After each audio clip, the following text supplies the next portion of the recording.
What do you know good, gentlemen? What you know good, boys? What's crack-a-lacking? What's happening? What's Gucci? What's popping?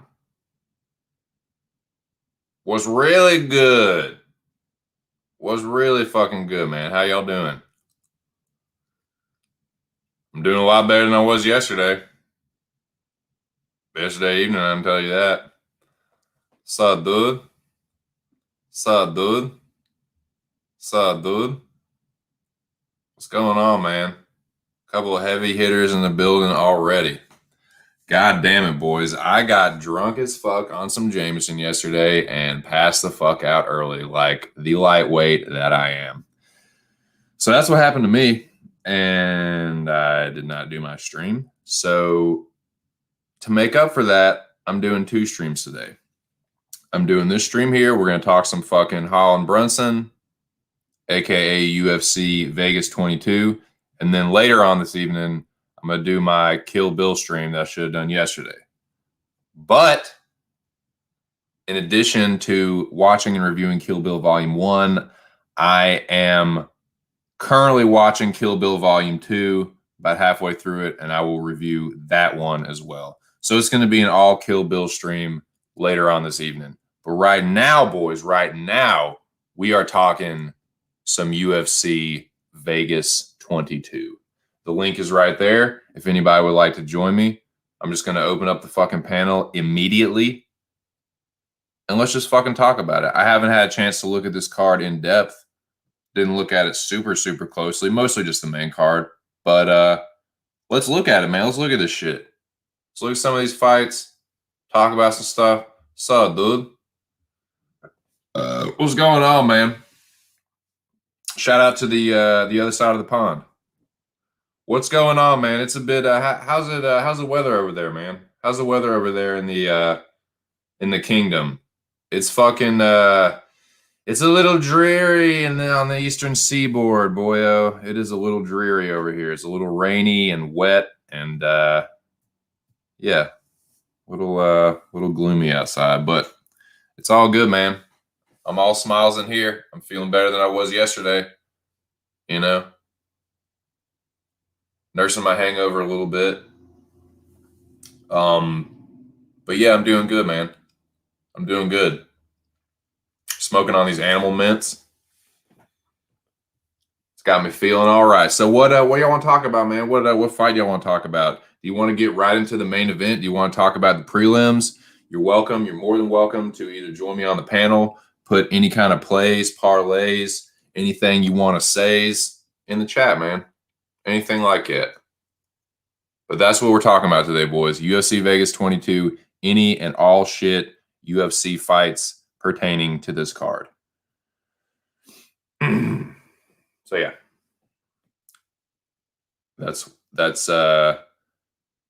That's what it is, what it was, and what it shall be.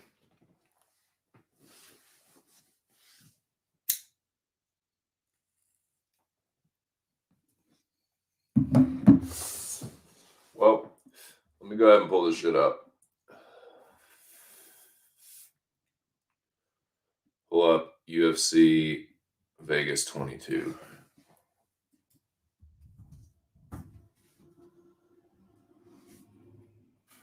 Hope everyone's having a good afternoon, man. Like I said, it's a little dreary over here on the eastern seaboard, but could be worse, man. Could be worse. Stimulus checks went out. Not mad about that one iota. Let's see. So hopefully everyone can eat a little bit.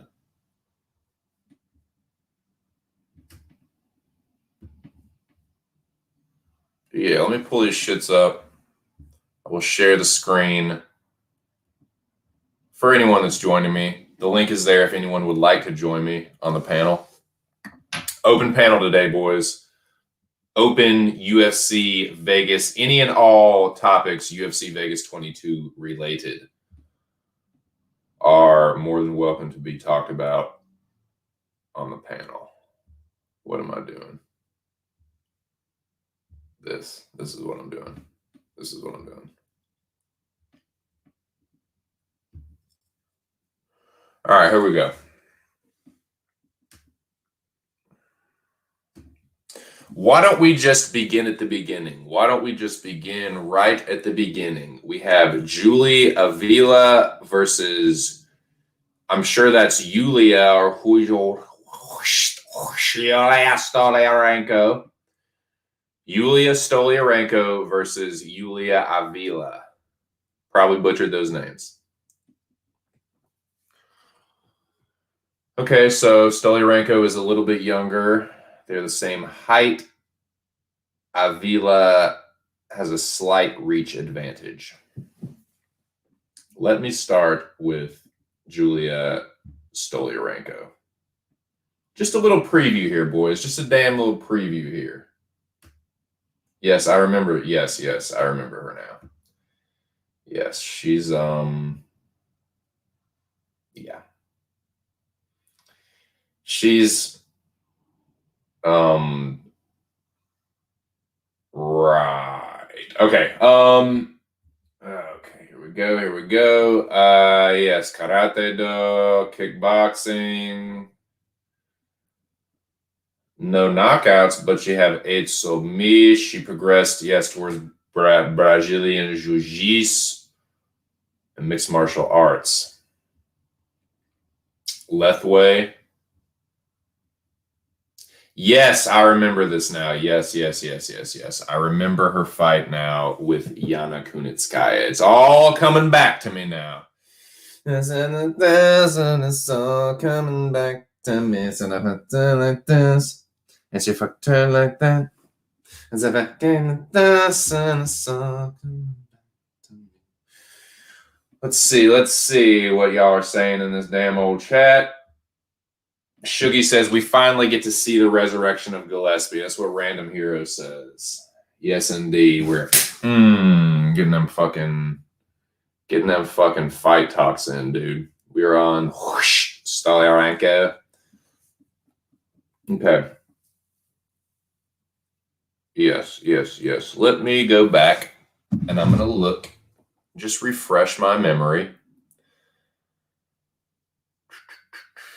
UFC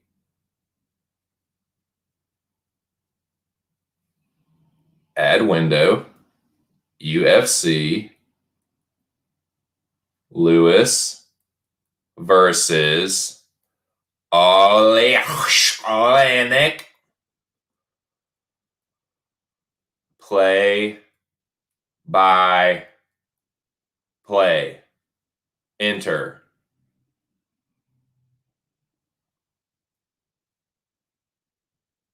Results are Psycho Boy Rivera. I don't want that one. Justin James, Gavin Tucker.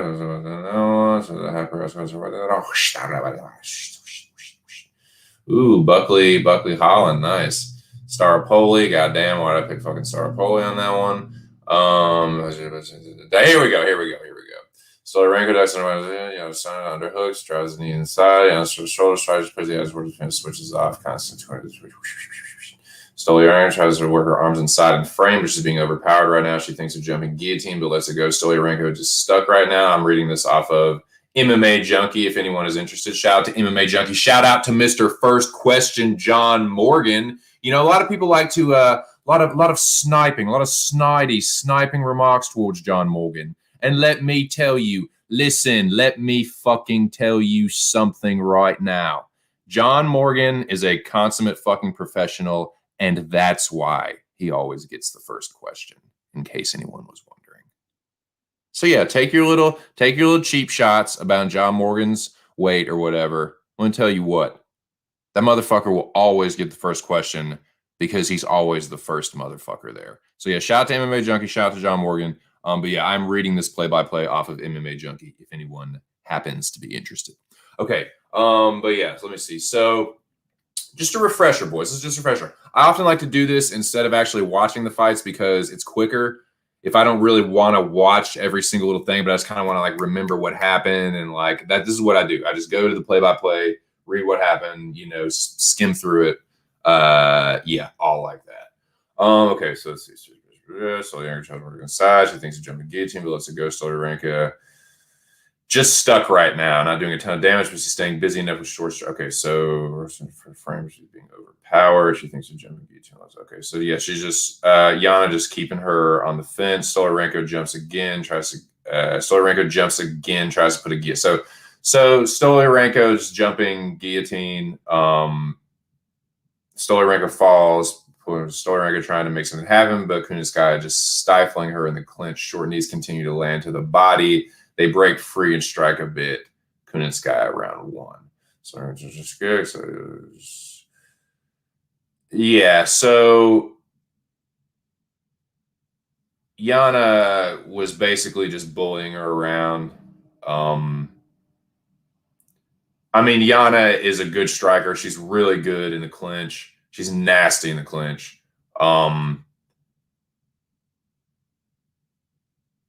Yeah, I mean, so I don't know, man. Like, this is going to be, it's so hard to pick women's MMA fights, dude. It really is. Like, especially if it's not a super, super high level one. I mean, this isn't bad. This is like a sort of lower to mid level women's MMA fight. So it's not like super bad, but just difficult fights to pick, in my opinion, man. I don't know about y'all, but to me, they're just kind of like, they're always like, I never feel super confident about them either way. I'm never like, unless it's like a fighter that I'm very, very familiar with, like Joanna or Rose or like Bate Estaca, or like, you know what I'm saying? Like one of like a top, like the top tier, unless it's one of those. I do a decent job of reading and gauging those, even the ones that I'm kind of wrong on. Like my reads and my takes on are usually better than like, goddamn, the lower level women's MMA fights. I am just all fucking over the place. Like terrible reads, good reads that I'm not confident about at all, that end up like just working out for me, or like ones that I like feel pretty good about, and then the girl just gets mollywopped or like just upset. Like they're just so hard to like. I could not imagine being a fucking betting man trying to get some action on a fucking low level women's MMA fight. It just seems like the most dubious of propositions. But anyway, man, that's just my thoughts on that. Fuck yeah, I don't know, man. I just yeah. This guy actually got control. Just control. It's just she's just controlling her. That's what I'm saying.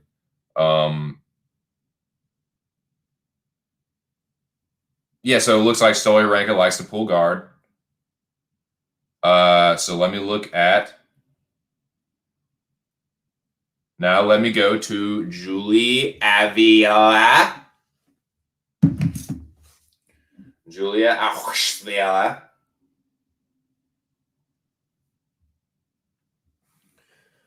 Shout out to everyone that is in the chat right now. Shout out to everyone that will join me, that has joined me. I appreciate y'all being here, talking about this fucking UFC Vegas 22. Fucking casually toking a little of this animal mince and just nursing this hangover a little bit. I am a lightweight drinker, and I got drunk as fuck on probably not a very large amount of Jameson to you guys, but to me, it definitely put me under. I passed out early and was just no fucking good. But it was fun. It was a night. Like I said, I don't drink a lot, so I do it once in a blue moon. It doesn't take a lot, and I just get drunk and stupid. But yeah, I was worthless for streaming yesterday. But got a bonus stream. So yeah, 2 streams today. But Julia Avila, 32 years old, the Raging Panda. Says 5'7" here, says 5'6" on Google. Who the fuck knows? You're asking the wrong one. Brown belt in Brazilian Jiu-Jitsu. Wins over Marion Renaud, who's also fighting on the card, and the great, the legendary Nico Montano. Okay, here we go. So yes. Hey, the Pani Kianzad win has aged magnificently. Let me say that right now. That win has aged very nicely. Gina Mazzani, yeah. Gina Mazzani's kind of meh. You know, and Sarge, man, you know, Sarge, she's not bad, man. She's really not. She has some decent wins. You know, they're not great wins, like, but Roxy, Lauren Murphy, like, I mean, Cheesecake, that's not a super great win. Julia Vila, that's not a bad win. You know what I mean? Like, she's not bad, man. Like, and she's not getting destroyed. Like, she's losing to decent, she's not losing to any like total bums. Like, okay, Betch, Aspen, Ladd, like they aren't the greatest, but they're not like terrible fighters either. You know what I'm saying? Like they're all at least like noteworthy fighters. You know what I'm saying? She's not losing to nobodies, and she's losing by decision. She's never been knocked out. She's never been submitted. But so yeah, I'm just kind of looking at these records here. I'm just kind of wiki capping here. I'm gonna do some taping on some of them, but this one is just kind of like I don't know, man. Just kind of previewing some of this shit. So yeah, Julia Avila. What I did want to look at. Yeah, I remembered what I did want to look at. Sorry, boys, I'm fucking ADD. I don't want to stream that, or I don't want to share that though because of how sketchy the UFC is. So what I will do is just on my own, retired on my own. So you double retired? Let's see.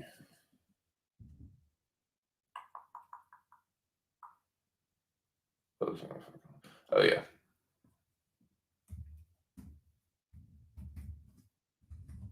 Sometimes when I think, I swear to God, I have the stupidest fucking like when I'm like thinking about something, I have this dumbest fucking look on my face, man.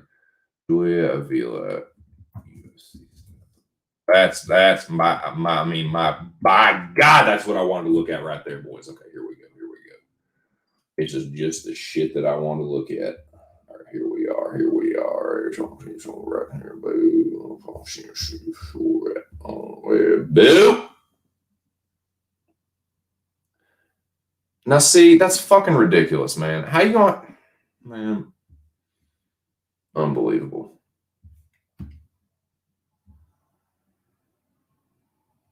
Yes, okay. Now, Julie Avila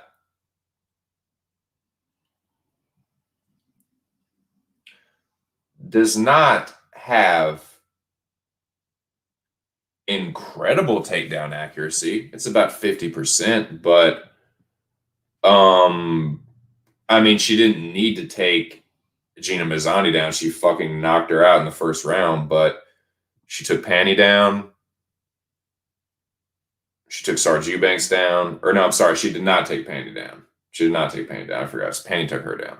I apologize. But she took Sarge down. I mean, I don't know, man. I'm probably going to go with Julia Avila in this one. I don't know, though, man. I don't know. It's just kind of my early thoughts on that one. Leaning Julia Avila. Shout out to the third people in here, man.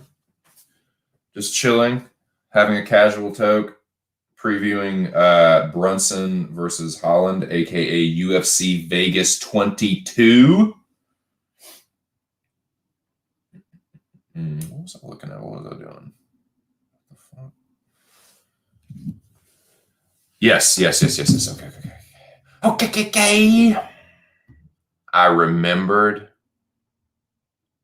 what I was trying to do. Yes. Here we are, boys. Here we are.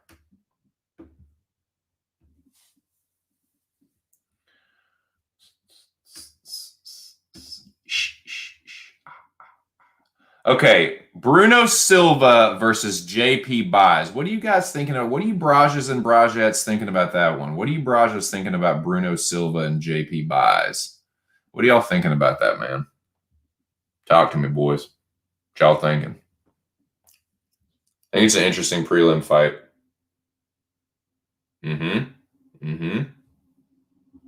Yes, indeed, Shuggy. Yes, indeed, my friend. You are not lying about that. I'm looking at some of these, like I said, in this one too, man. Let me fucking share this shit.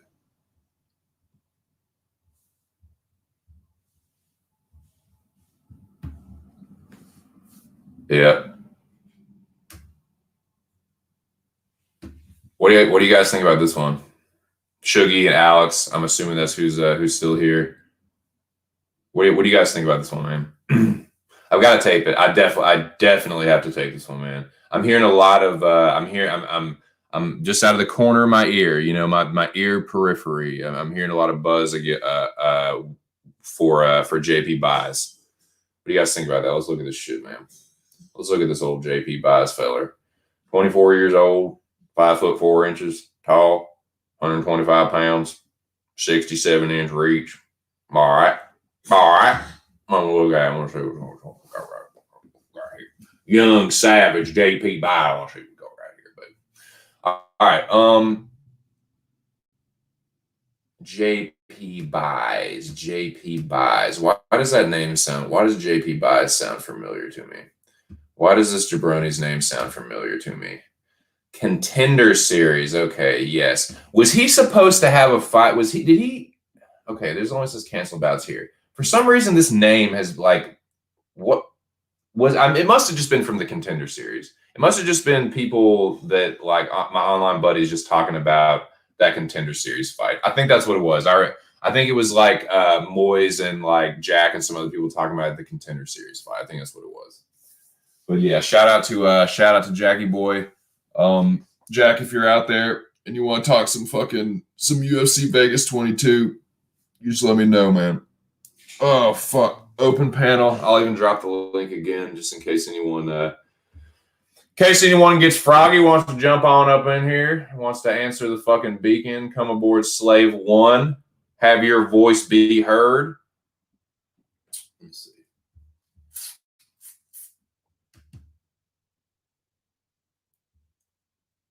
I will send the beacon now. Rajas.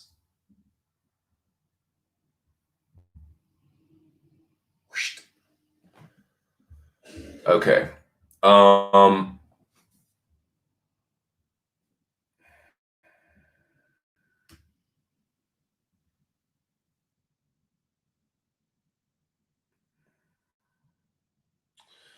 Okay.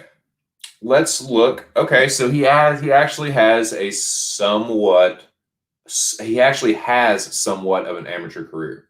I like to see that. I like to see, especially a young fighter, to actually have an amateur. I mean, dude, there's pro fighters that just have 5 pro fights and they're like, all right, UFC time.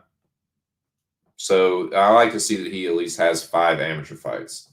He has 1, 2, 3, 4, 5, 6 total, 6 in total. And 3 of them at least are against fighters with winning records, 2 of which were undefeated. So that's a decent thing to see. Just kind of looking over JP Buys' record here, boys. 0-0, 2-4. Last 2 guys, that's a little doesn't look good. But he's still early in his pro career. Beat an 0-0 guy, knocked out a guy 6-5. Triangle guy is 4-4. Now Contender Series. Okay, so he's a Contender Series second chancer. The first time, okay. Now, okay. Now okay. Now it's starting to come back to me, boys. Yes.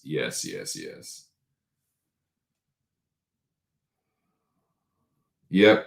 Always a lot of hype around these young guys, man. Any young fighter, a lot of hype around them, man.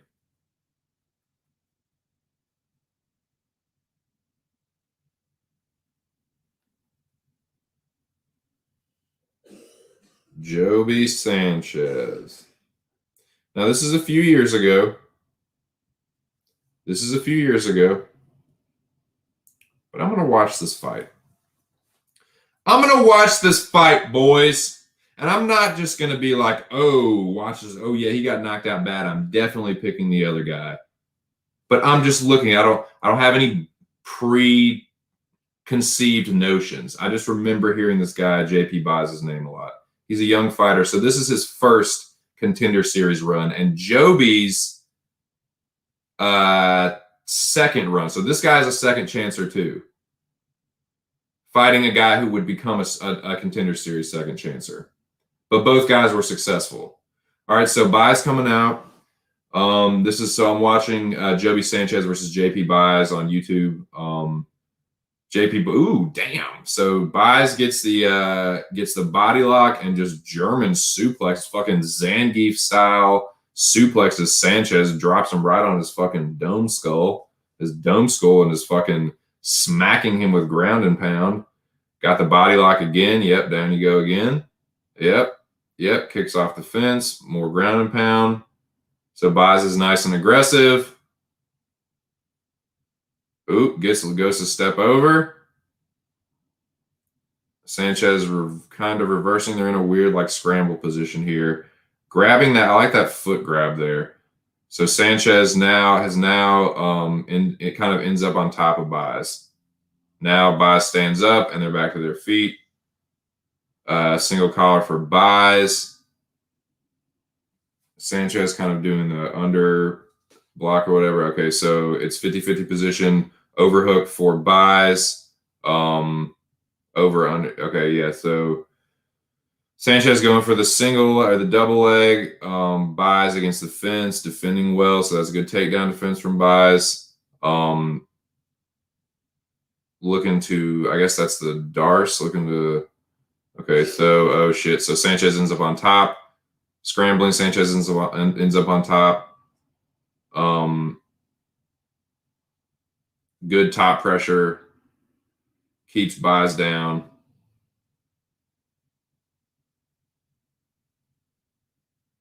God, that has got to hurt. So he's hitting his shoulder. He's like hitting his tricep / shoulder. That can't feel good, dude. Oh yeah, hitting him with some nice shots as he stands up. Yeah, like I said, 50-50 position, overhook and an underhook for Baez. And he reverses, pushes Sanchez against the fence.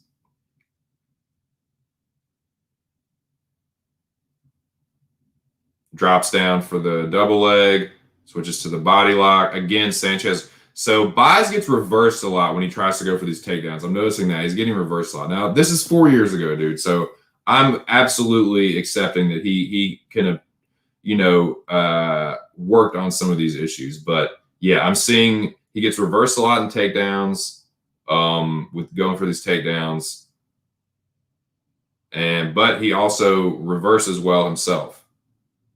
And he likes that body lock, man. He uses the body lock to now take the back. He's hanging on Sanchez, and Sanchez looks like he's about to buck him off. He stays on. Where Sanchez like a backpack as he got the hooks in. The leg hooks, I mean.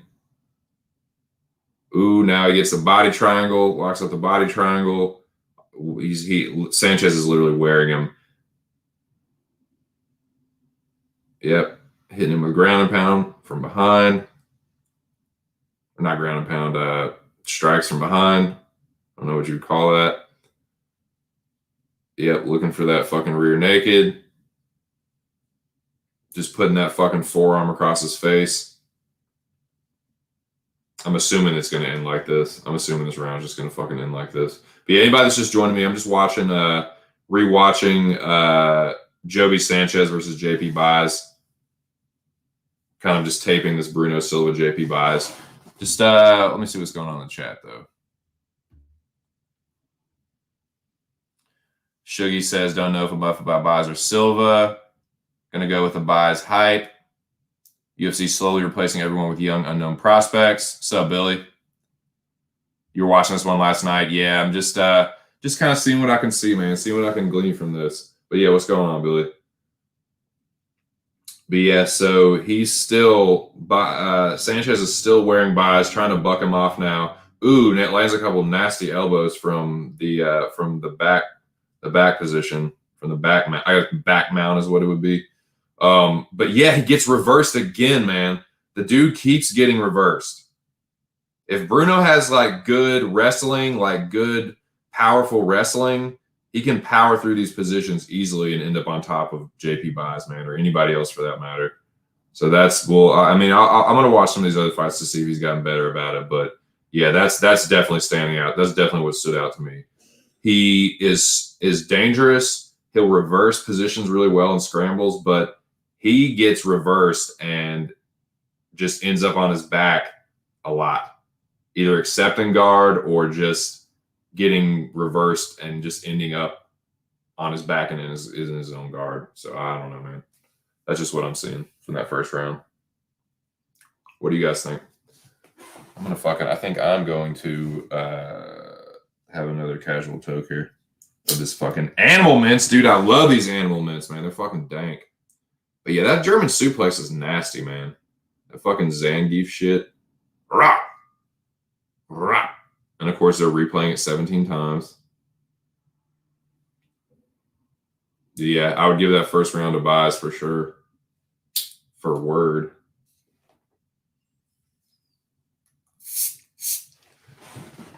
Alrighty, second round about to start up. I'm watching Sanchez versus JP buys, in case anyone's interested. Yep, buys with a nice counter right hand. Switch kick. Ooh. So let me see. Let me back that up and look at that again.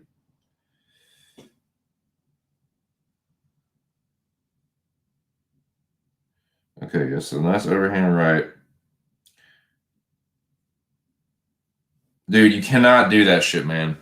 You cannot enter into combinations with your fucking hands down and exit the combination with your hands down and expect not to get hit. Especially against a counter striker, you will get fucked the fuck up, man. And that's just what I just saw right there. So now it was a good offensive work from Bias. He went to throw the 1 and the 2 to the body. So that's a jab to the face and then a cross or a straight punch to the body. And all Sanchez did was stand there, eat the punch to the body, and just counter with a 1-2. And Bias had his hands down and it fucking cracked him and stunned him. The guys just don't fucking keep their hands up, man. They get punched in the face and they're like, what happened?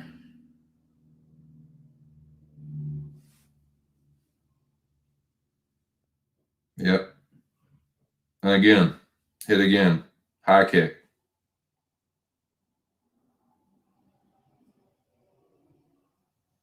Oh, yep. Counter with the fucking the jab and the overhand. Nice sprawl from Sanchez.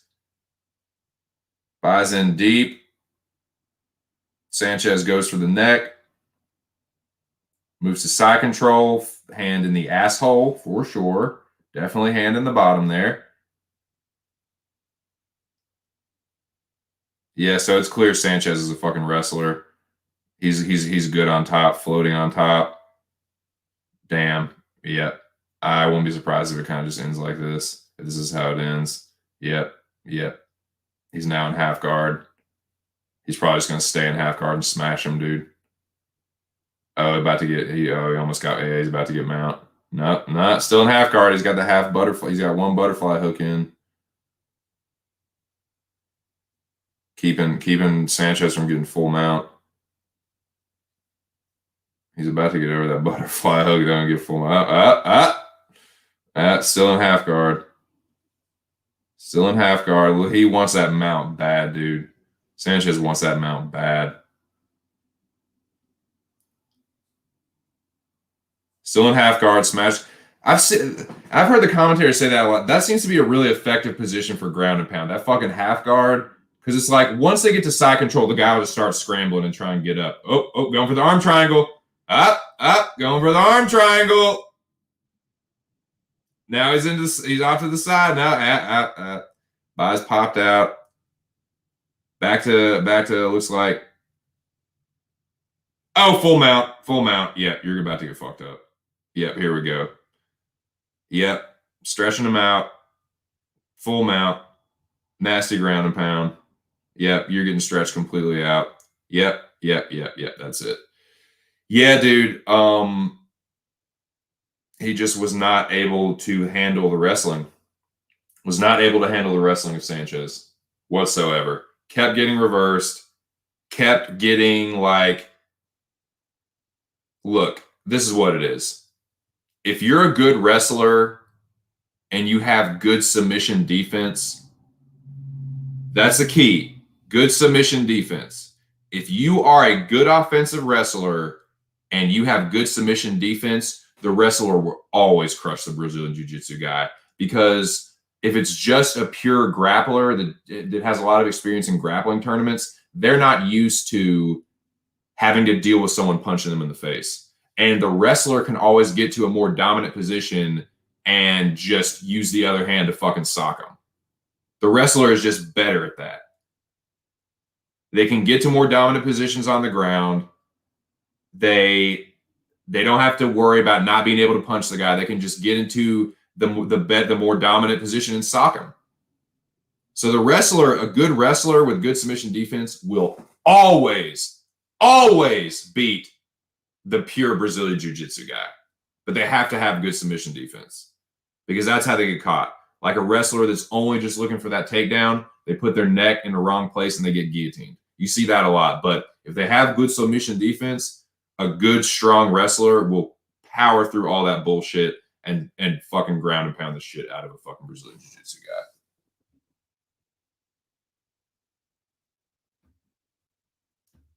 Coach Heavy Hands, thank you for joining us. Good to see you. Yes, for sure. They just get it's their training, man. I think it's their training. Now, I never wrestled in high school, but I have definitely gotten fistfights with wrestlers. I have definitely had to fuck around with wrestlers and have my fucking takedown defense tested like a motherfucker. Wrestlers are just grinders, man. They're fucking grinders. They're annoying. I call them wrestling rats because they just live on that mat, dude. Live on that wrestling mat. And they fucking got the cauliflower ear to prove it. So a good wrestler like that. So that's kind of, in this matchup, I'm like, okay, what am I going to get from Silva? Am I going to get any kind of like crazy powerful wrestling like that from Silva? That's kind of what I'm looking at. Just taping this right now. Yes, indeed. Yes, indeed. Absolutely. Just having a casual toke here on this Animal Mints, and I'm perusing the prelim card. Just kind of giving it a little wiki capping, giving it a little look-see, if you will. But let us now move on to Bruno Silva. Move on to Bruno Silva. Fucking slam the chalice down. All right, Bruno Silva.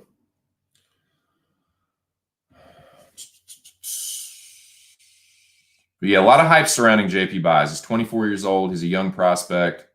Bruno Gustavo Aparecido da Silva. Yes, indeed. Yes, indeed. Okay, here we go.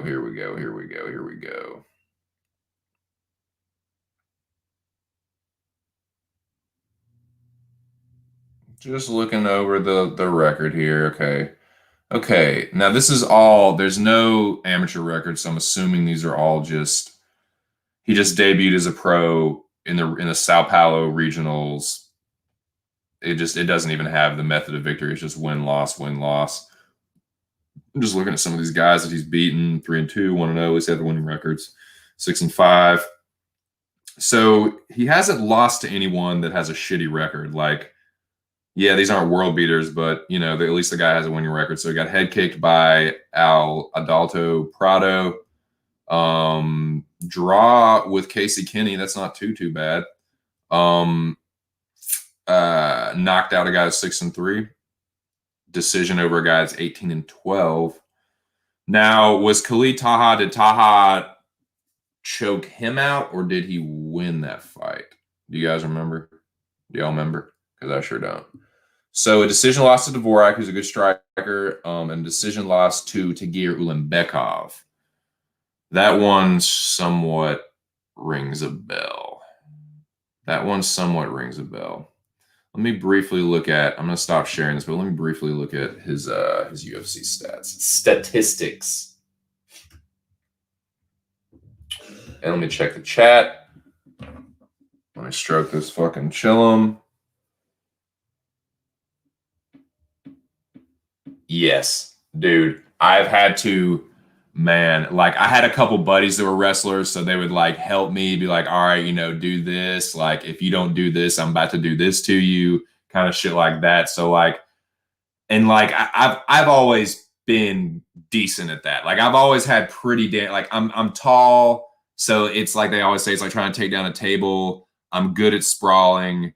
I good and man, after like a few years of karate training, like I have a Shotokan too. Like I know how to get low. So it's kind of hard to take me down. But yeah, if you can't, a wrestler, a high school wrestler will fuck in a street fight. You're gonna get slammed on your face, or you're gonna get suplexed, or you're just gonna get fucked up. You're gonna get, if you don't know how to defend takedowns, or you don't know how to deal with someone like an aggressive wrestler.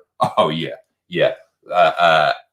Get ready to fuck, like you said, get ready to fucking go to the hospital for sure. But yeah, man. So okay.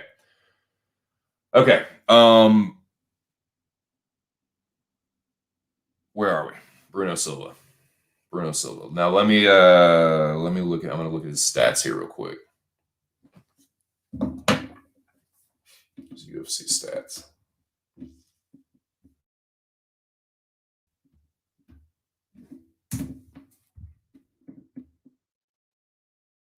Sorry for the shaking. It's my fuck. This desk is really shaky here.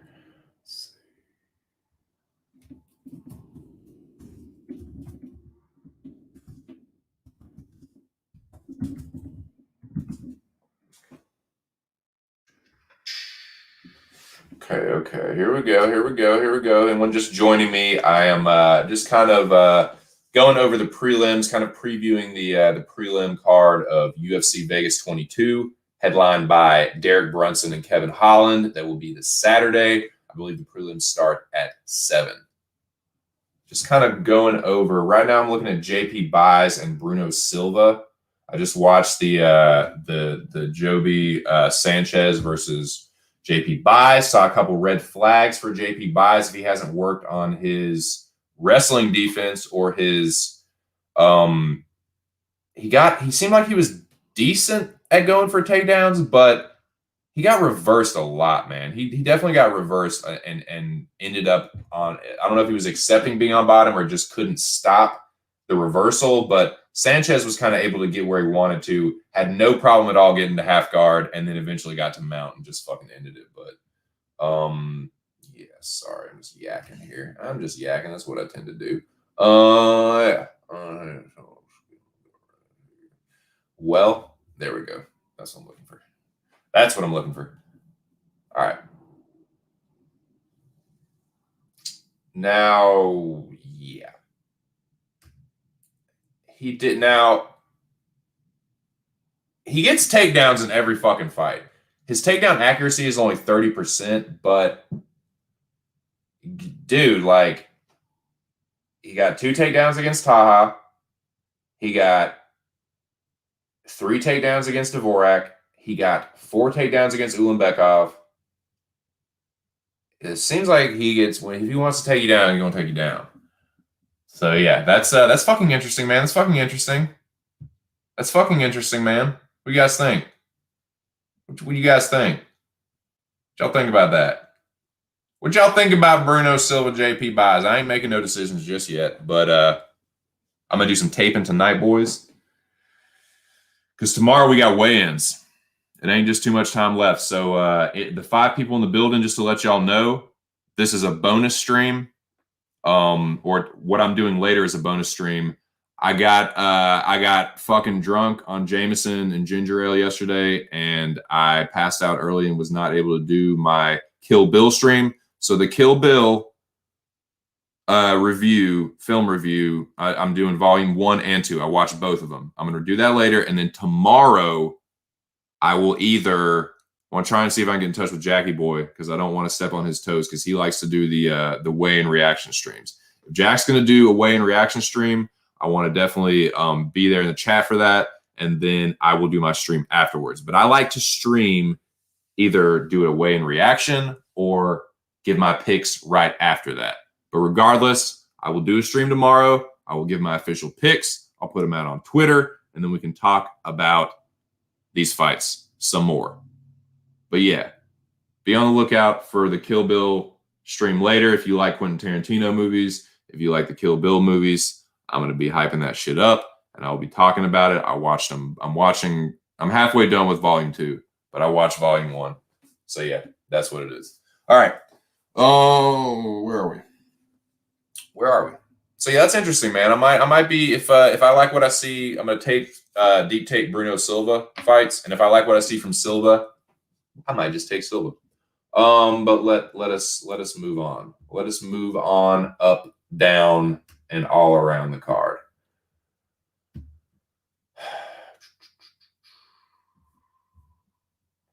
UFC Sketty. That's what I'm looking for.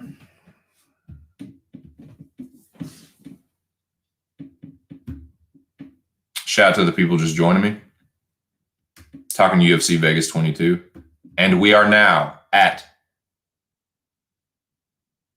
Montel Jackson versus Jesse Strader. What are you guys thinking about Montel Jackson versus Jesse Strader? That's a bantamweight fight. 9-2 Montel Jackson versus 5-1 Jesse Strader.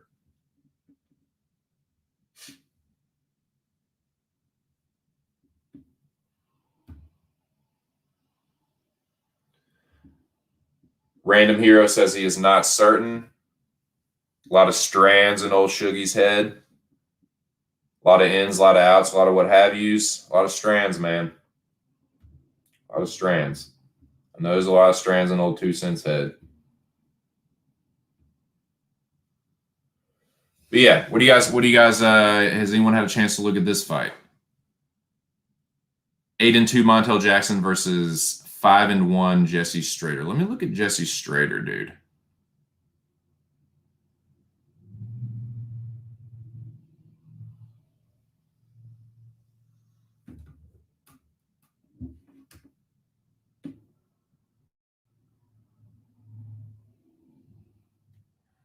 Okay.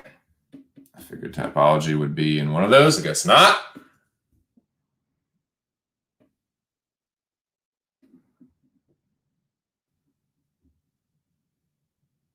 Fighting out of Lancaster, California. Fighting out of Lancaster, California. Go Chargers, go! Okay.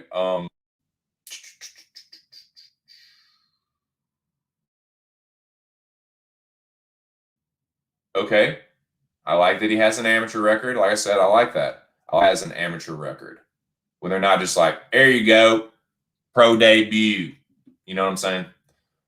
Okay, but let's see. Rear naked choke against an 0-1. Victor Boea. Ohio. I'm going to butcher this. I'm not going to try. Victor B.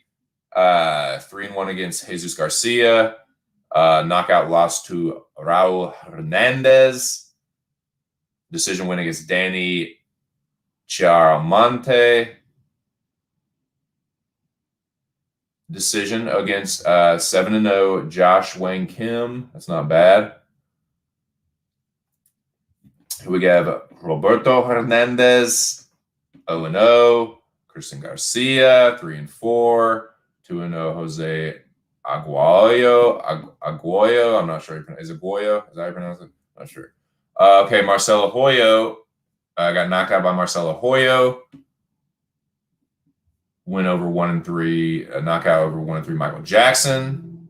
So it looks like he could potentially be a glass cannon. I'm seeing a couple knockouts. I'm seeing a couple knockout losses. What do you guys think? That's just my immediate knee-jerk reaction to looking at his record. I'm going to tape these fights, mind you. I'm going to tape these fucking fights. But, yeah, why not? Why not while I'm here? Just go ahead and look at Mr. Jackson.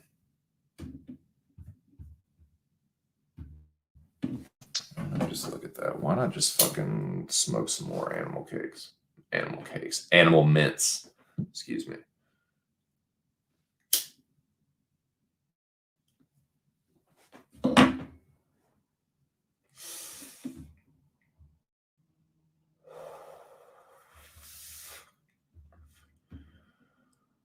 I'm just going to tell you right now, boys.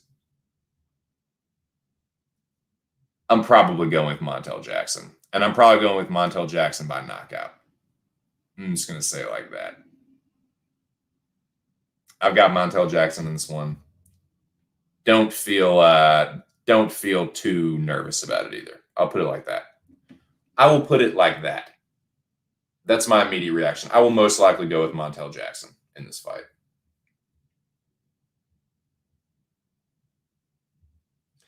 Yeah, I'm the same way. And I mean, anyone that's new to the channel, I am not, these are just my picks. These are my predictions. These are my reads.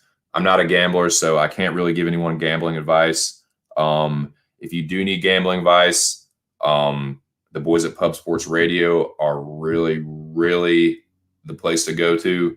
Boston Nick, MMA Locker Room, guys like Big Show Picks too, Connor Mack. If you want to get good betting advice and smart places to put your money, hit of the boys at PSR.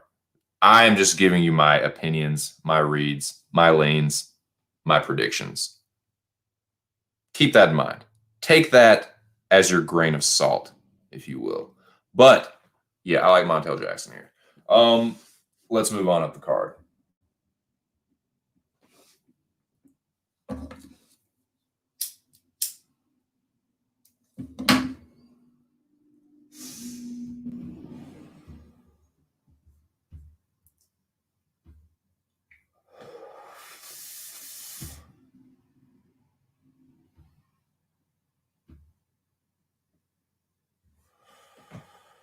Okay.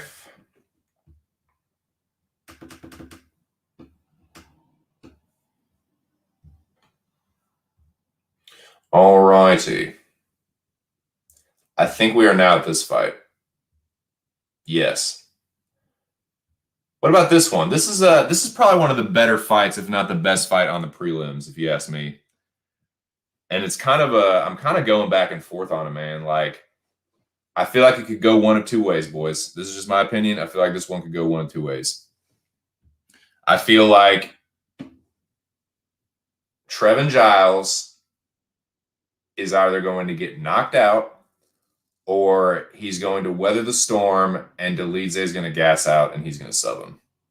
I feel like one of those two things is going to happen. I feel like we're either looking at a knockout victory for Roman or we're looking at a submission victory for Officer Giles. What do y'all think, man? That's just kind of my knee-jerk reaction to that one. What do y'all think? What do you, Brajas, think about that one?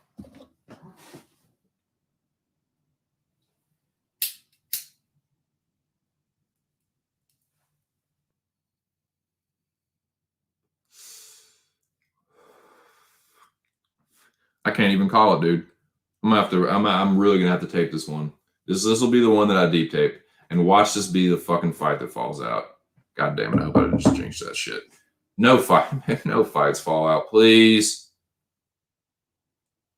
But yeah, Giles, man, Giles is another one where it's like, is this dude gonna actually get to the fucking, like, is he gonna get to the fight? You know what I'm saying? And that's the thing. Roman is a good. Roman has good submissions too, man. Roman is a good grappler. He's definitely a good grappler, but I just don't know, like, is Giles just going to weather the storm and just outlast him? I mean, Giles isn't like Mr. Cardio himself, but Roman just seems to have a big drop off. Like, he's still, is he the guy? I still think he gets like late knockouts, but he looks so like exhausted in like the later parts of the fights, man. I think that's what it is. Let me just see right now. I think that's who I'm thinking about. He has a couple, like, because he was known initially for his jiu-jitsu, and then he started getting some knockout wins. And I'm pretty sure that's who I'm thinking of. Like, he has a couple like third round knockout wins in fights where he looks like exhausted. He's like, gasping for air and just like swinging for the fences, and he clips the guy and like not thinking of. Yep, third round. Yep. Oh yeah, and it's the second round too. So like, yeah, there's a lot of hype behind Roman, but like, and hey, I picked him I picked him versus Khadis Ibrahimov. And I picked him versus John Allen. And he got it done. But I typically try and fade Trevin Giles. I just got a weird feeling. I just have a weird feeling Trevin Giles might get it done. I don't know though, man. I don't know. Because like my initial gut reaction was Roman. But then I'm like, man, is this motherfucker gonna sneak one out? You know what I mean? Damn it. I don't know, boys.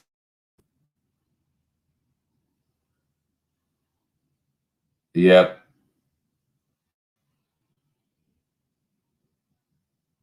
Just those losses to Cummings and Mearshart definitely stand out. But like, isn't Roman a light heavyweight? Like, what the fuck is he doing fighting at 185? That's another thing that worries me. Like, a dude that already has kind of like cardio issues and you're just cutting more weight, dude. I don't know, man. I really don't know. I don't know. What do y'all think about that one?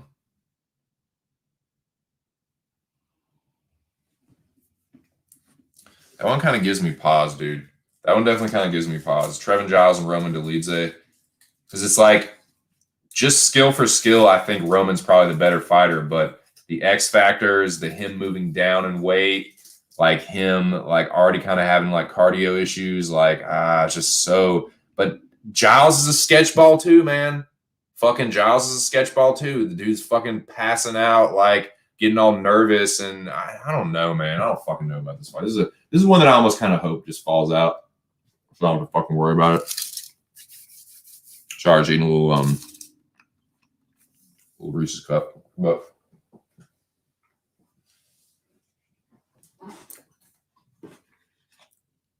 there's some tough picks on this one, man. That's probably one of the tougher picks. That's probably one of the ones I feel sketched out about the most. I just feel like I'm gonna fucking get it wrong.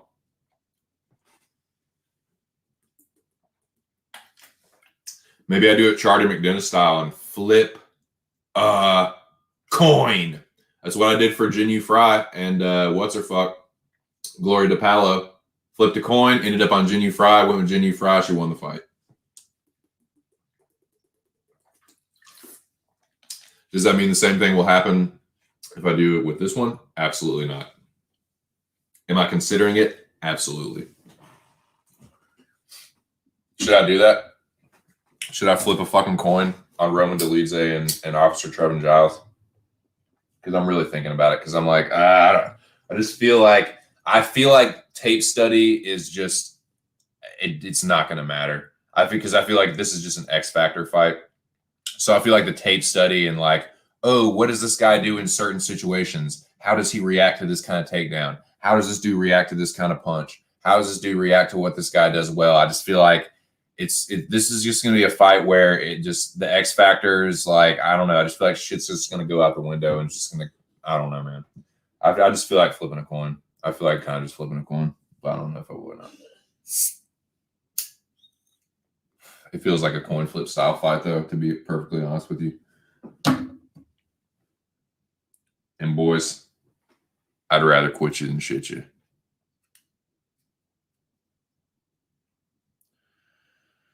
But let's move on.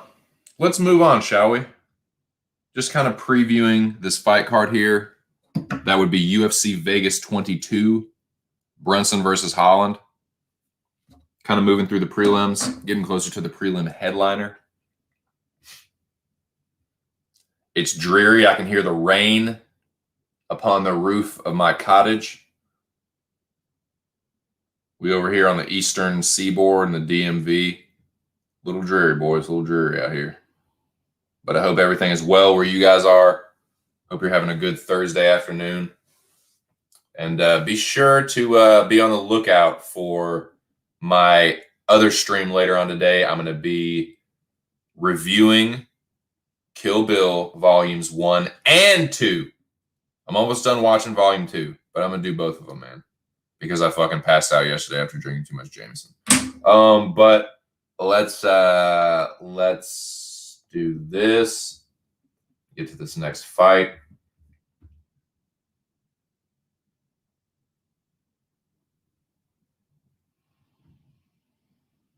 But yeah, I think it's a tough one, man. Giles and Delidze, because I feel like it doesn't matter how much I tape it and how much I know about which because I pretty much feel like Delidze is that more heavy-handed. Delidze is the more heavy-handed. I feel like he has a more chance of knocking Giles out. But if he's all drained from that weight cut, dude, Giles is not like exactly pillow-fisted. Like he's not Mr. fucking Bruiser, but if he hits you in the right spot, man, he can knock you out, dude. So I just this one sketches me the fuck out, dude. And I might just end up flipping a coin because I just don't fucking know. I can see Roman gassing out and getting fucking knocked out. But I can also see Giles getting cracked and knocked out himself. So I don't fucking know, dude. I don't fucking know, man.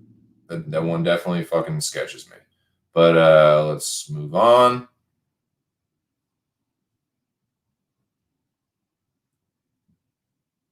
Okay, here's another one where it's kind of like, I kind of know who the better fighter is, but it's a weird one. So let me pull it up and share it with you guys. Shout out to the two people holding strong in the chat. Y'all are the fucking best, man. Y'all are the shit. Y'all are keeping me going, dude. Here we go. Santos and Grant Dawson. What y'all think about that one, man?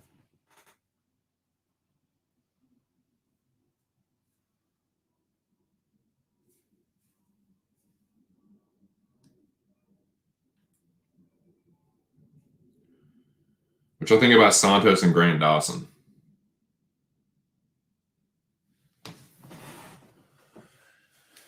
I'm gonna look up some of the shit. I'm just gonna leave that up for anyone just joining me. That's the fight we're on right now. We're talking about Leonardo Santos and Grant Dawson. I will reload this. That I did reload it. Let me stroke this old child's one time. Just having a casual toke here, boys. Talking about UFC Vegas 22. We're on the prelims talking about that fight right there. Santos, Grant Dawson. As you can see, Santos has a reach advantage of 3 inches. That's decent. I say anything over 2 inches is a decent reach advantage. So it looks like Grant Dawson is coming up in weight.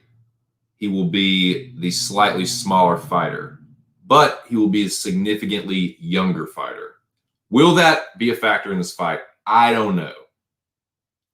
It kind of isn't a factor for Santos because he doesn't have a ton of mileage. He doesn't have a lot of like knockout losses or like he doesn't have a lot of just like he's fighting like cowboy like all the time and just going through it.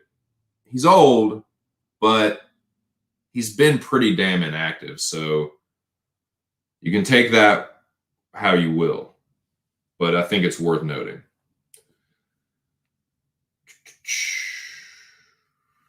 Let me pull this up. Well, goddamn, that's not helping me, is it?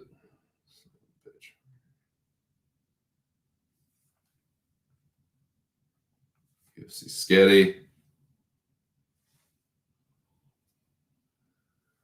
Shout out to the people just joining me. We're talking Leonardo Santos versus Grant Dawson. Just previewing the this card here. Like I said, I'm gonna look at Grant Dawson first here. Look at Grant Dawson.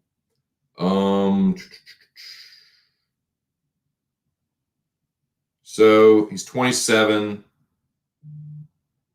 He's had 4 UFC fights. He's been in the UFC since 2019, early 2019. Got a rear naked choke win on the Contender Series. Grant Dawson have a good jiu-jitsu. A good jiu-jitsu. He has a brown belt. He has 11 submission wins. Look, hey, y'all saw how good Derek Minner is with jiu-jitsu. Grant Dawson fucking submitted him, dude. Grant Dawson has good jiu-jitsu. That is fair to say. Has a win over Juicy J, beat Michael Trezano, submitted Michael Trezano, submitted Derek Minner, decision against Narimani. He's undefeated so far. He's 4-0 in the UFC, man. He only has 1 loss. It was a knockout loss. It's worth noting. That's worth noting, man. That's worth noting because This feller here, is that what did that one dude say on Twitter? Hey, Blachowicz, I don't know how you pronounce his name, but he knows how to rock a bitch, sock a bitch, lean back, and cock a bitch. Well, that's kind of like Santos. He knows how to rock a bitch, sock a bitch, lean back, and cock a bitch. So let's look at him real quick, shall we? The age always stands out when you look at Santos. That right there always just kind of stands out. It's unavoidable, man. You see that 4 and anything, it doesn't matter, 40, 41, 42, 40. You see that 40 and you're like, okay, this guy's old. For fighting, that's old. I don't care who you are. But if you were to put it all together, if you were to calculate it all together, his number of fights, like all that shit, he probably has the fighting body of like a guy in his mid-30s. He probably has like a 35-year-old fighter's body. Durability wise, I would say. He's only been knocked out once. It was a while ago. He hasn't been knocked out since 2006. He hasn't lost since 2009. And he has decent wins. They're just so like, it's so inactive, man. Like, fuck. Look, he submitted Rocco Martin 6 years ago. He knocked out Kevin Lee 5 years ago, 6 years ago. He knocked out Stevie Ray. Yeah, he's not the most durable guy, but he fucking smoked him, dude. That Stevie Ray knockout, he one punched him, and Stevie Ray was like catatonic, man. He was like a zombie, dude. And then he beat Roman Bogotov. So, yeah, man, I don't know. But I'm leaning Leonardo Santos. I'm not gonna lie. I'm leaning Leonardo Santos. I don't really see Grant Dawson. Like, I think Santos, despite his old age and inactivity, I think he's a more seasoned fighter than Derek Minner. And even though Minner is really good at jiu-jitsu himself, I don't see Santos getting submitted by Dawson. And I more likely see Santos knocking Dawson out. So I'm going to probably go with Santos on that one. Probably going to go with Santos.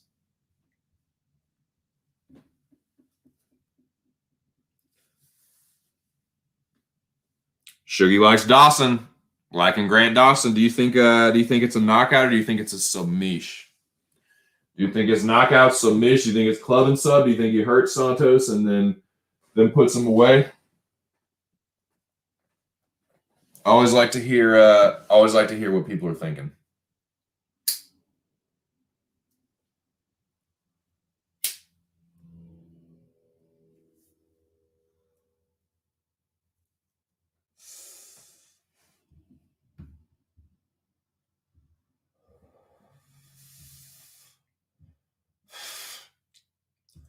All right, boys. Prelim main event. Macy Chiasson, recovering from some health issues. Marion Renault, again, old as fuck. Old as fuck. Chiasson has a 3-inch reach advantage. Chiasson has a 4-inch height advantage.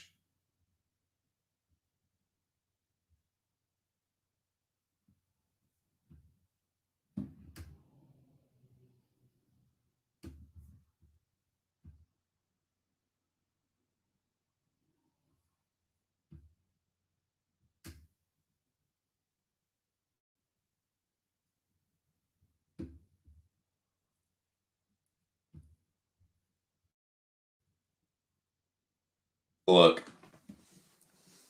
I'm going to pull something up.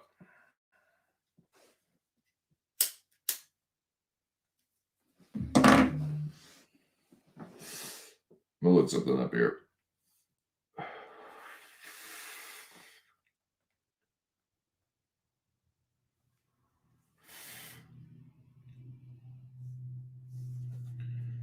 Shout out to the people just joining me. We're talking UFC Vegas 22. We're now talking the prelim headliner, Marion Renaud versus Messi Chasson. Renaud versus Chasson. A very French prelim headline. What am I looking at? What am I looking for here?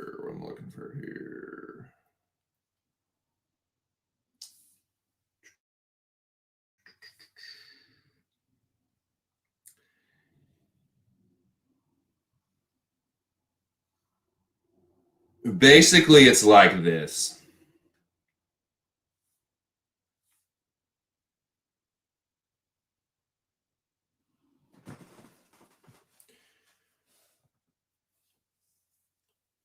Messi Chasson does not have very good takedown accuracy.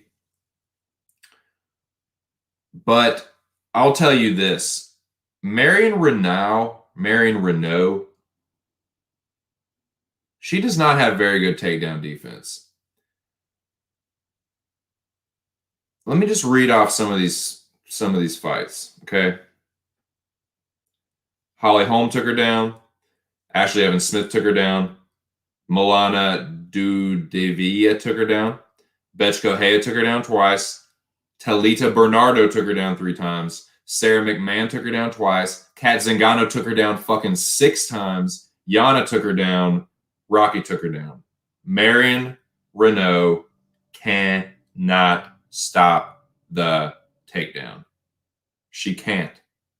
She's proven that she can't. Messi Chasson is no wrestler. She's not super great at takedowns, but if she's been working on her wrestling, she can take her down.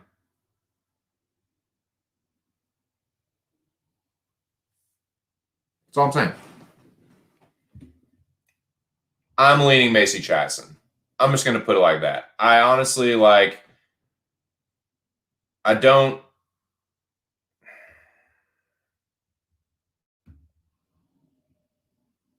How is that what it is? Is it because she triangled Jessica way back in the day? Is that how she's still in the UFC? Because she's not very good, man. She's got good Brazilian jiu-jitsu, and that's it. That's it.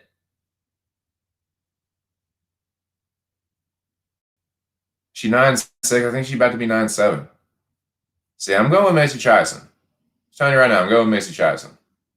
Chasson.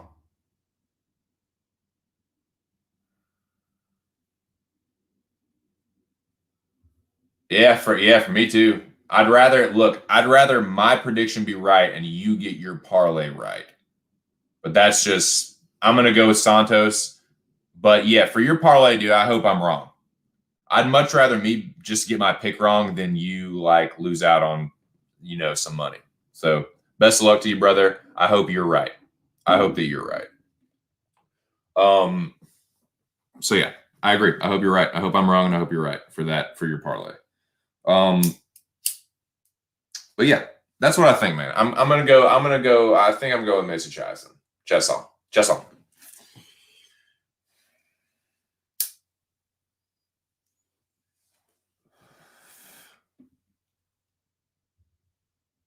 But the show must go on. That was the prelims, boys. That's the damn prelims. Let's move on to this damn main card. See what's up with this damn main card.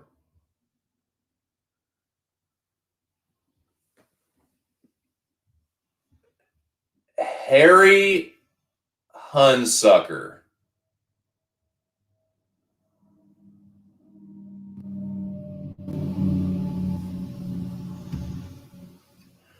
Harry Hunsucker.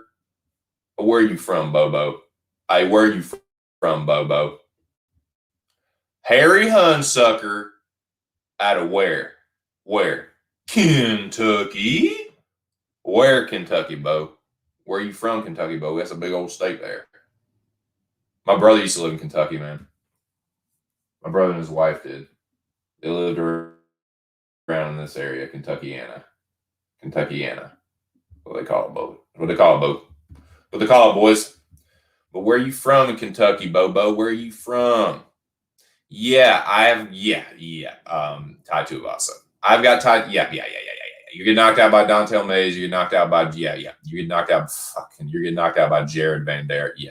Yeah. I've got Tai Tuivasa. That's a knockout for Tai Tuivasa. That'll be a night. He'll be doing knock out Harry Hunsucker and do him a shoey. He gonna knock out Hunsucker, give him a shoey, Bo. That's what I think. But yeah. What about this one, man? Okay, okay, let's pause for a second on this one, boys. This one gives me pause. I don't know. I just don't know about this one. What do you got? I want to know from y'all. People in the chat, what is y'all's read? What are y'all's leans? What if you have plays? What are y'all's plays? Are you parlaying either of these guys? What are y'all thinking about this fight, man? Because I just don't fucking know, boys. I just don't even fucking know. I'm gonna be real with you. I just don't even fucking know.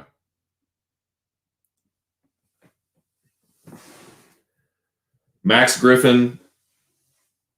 Yeah. Tie by KO for sure.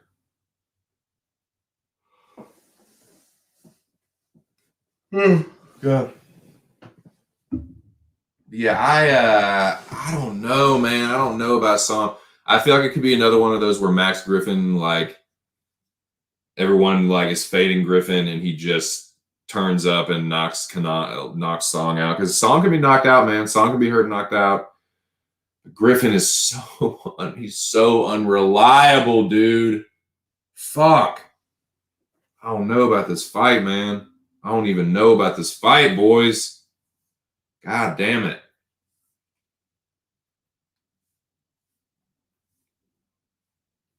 I don't know, man. Let's look at it. Let's fucking look at it.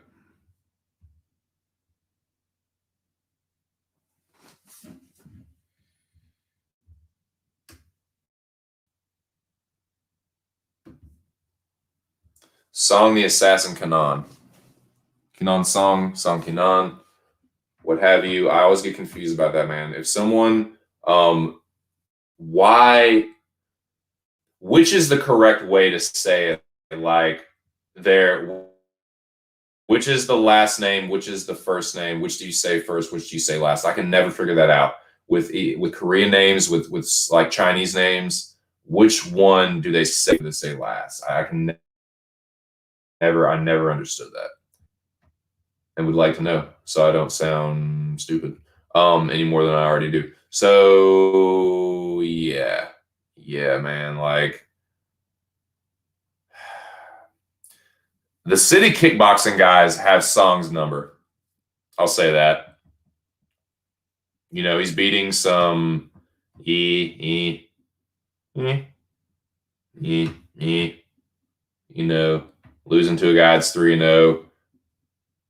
He gets knocked out by Izzy early in his fucking career. You know, that's not a bad loss, but still, you know, that's probably his best win is Kenta Takagi. Got knocked out by Riddell. Telling you, man, the fucking those city kickboxing guys have his number. Hector Aldana, you know, that's a decent win. That is not. That's not the best loss. Morono's not terrible, but he's not, you know, world beater either, man. Let's look at Max Griffin. This is one of those, I hate these fights, man. I hate these like double fade fights where like, who's more of a fade? What's up, Brittany? What's up, girl?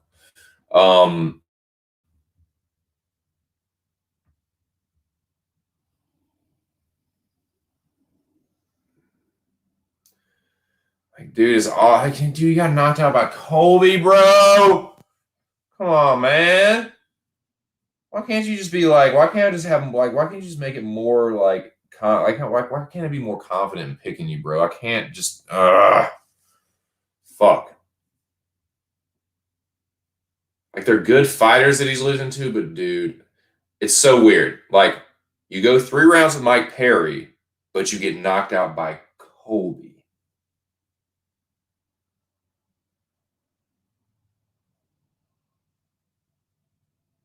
You know what I mean? Like, he has a loss to Morono, too. Lost to Cowboy Oliveira, Thiago Alves, like Curtis Millender, man. Those are not like, fuck me, dude. I don't even know. Who do you fade more? Who do you fade more? Kanan Song or Max Griffin?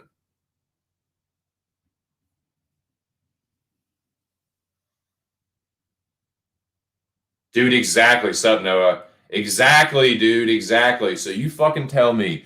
You tell me who in the fuck is going to win this fight? Between these two flakes, who's going to flake out more? Which flake is going to flake off first? Which flake is going to flake off and blow away into the wind first? Is it going to be Kanan Song or Max Griffin? Yep, exactly. Nail head right there. When you think he's going to win, he won't. And when you think he's going to lose, he wins. And I am always on the wrong side of it. Always.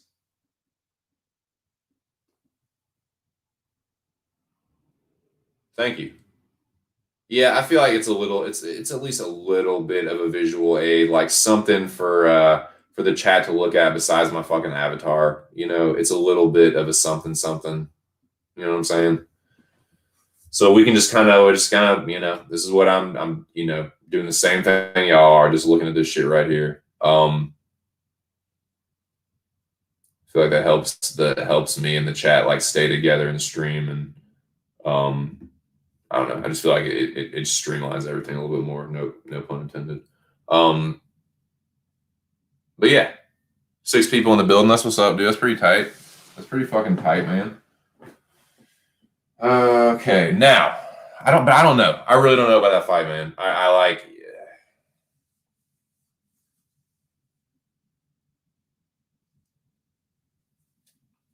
I feel like I want to pick Griffin. To be honest with you, I feel like I just want to pick Griffin, but then I feel like I'm going to pick Griffin and he's going to shit the bed.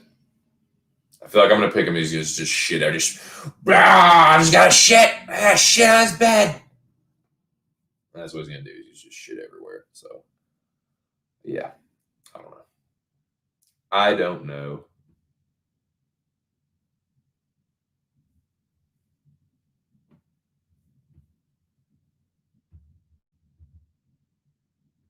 Let's move on, though. Sup, girl?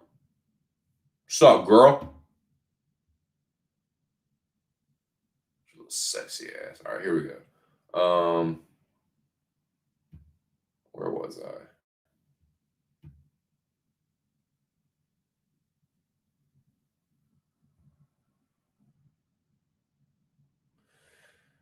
Here we go. Oh, this ain't even a question, boys. I'll make this one real quick. I got the homie Adrian Yanez all fucking day. Squad up, Yanez squad, right cheer. Yanez squad here. Yanez squad right here, Bobo. Yeah, I got Adrian Yanez in this one. Like a mug. Come at me, bro. I got Yanez. Come at me, bro. No, I'm just playing, but for real, I got Yanez. Now this one here, I don't fucking care. Let's talk about this one. Gregor Gillespie, Brad Riddell. What y'all thinking, boys? Riddell gonna knock him out? Gillespie just gonna fucking ragdoll him for 3 rounds? What's gonna happen here? What's gonna happen here? How is that fucking shot, man? How was that fight even on the main card? Not this one, but how was this fight before that on the main card? That's a prelim, man. That's got prelim fight all over it. I don't understand it, boys. I really don't understand it. Yeah, he's a walking contradiction, and he ain't got no right. But yeah, Gregor Gillespie, Brad Riddell. I would love to know y'all's thoughts, your reads, your predictions, your leans, your parlays, your plays. Talk to me, boys. What you thinking?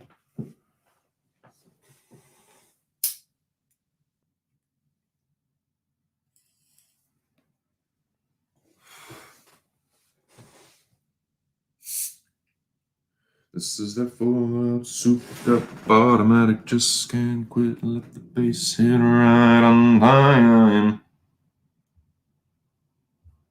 True. True that be. Full out souped up automatic, can't quit, let the bass hit right on time. Yeah, I don't know, man. It's another tough one. This one here's a tough one. The picks I'm struggling with the most are Gregor Gillespie and Brad Riddell and Roman Dolidze versus who's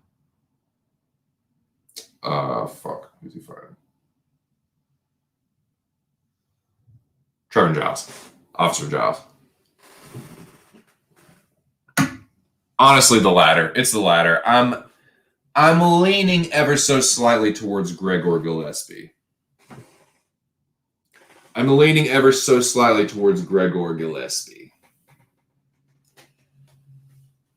think he's getting head kicked this time. I could be wrong. Riddell could send him into oblivion, but I just don't see it. Boys. I don't.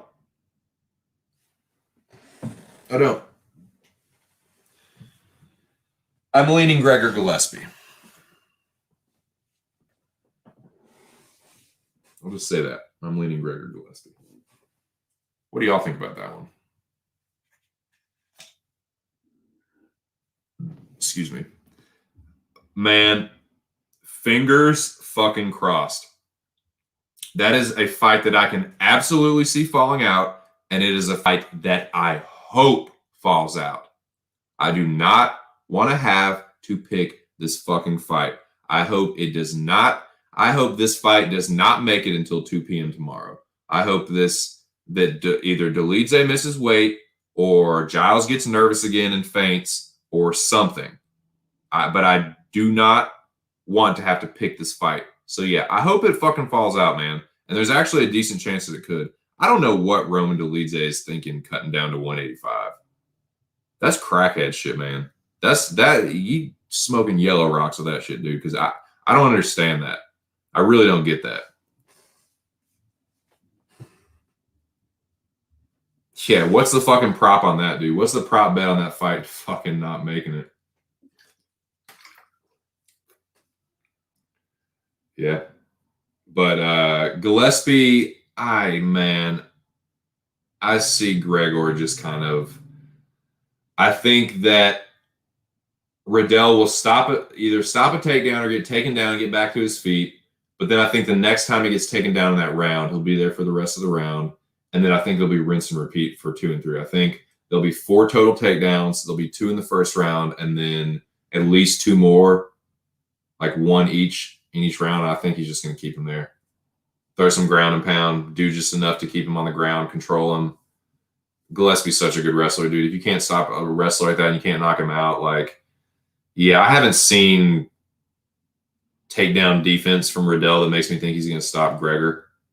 And Gregor has had a good amount of time off to recover from that knockout. I mean, he was unconscious, but he's had enough time to recover, I think. So I'm going to lean Gregor Gillespie. I'm probably going to end up picking Gregor Gillespie.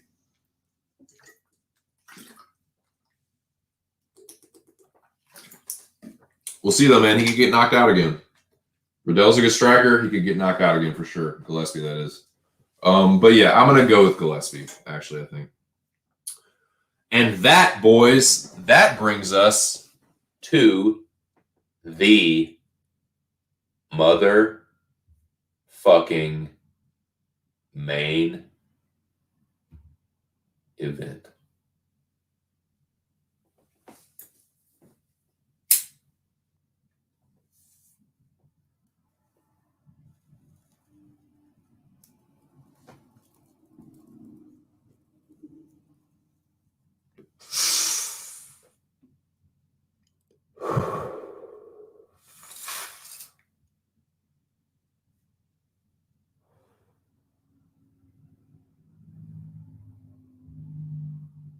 I agree. I think it's a 30-27 for Gillespie.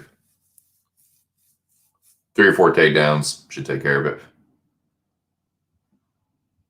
Yeah, it could be way more, dude. He could just literally just like take him down, let him get up, take him down, just frustrate the fuck out of him.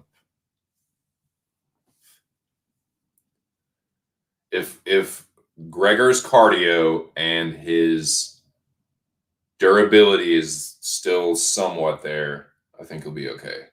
That was a nasty head kick that Lee hit him with.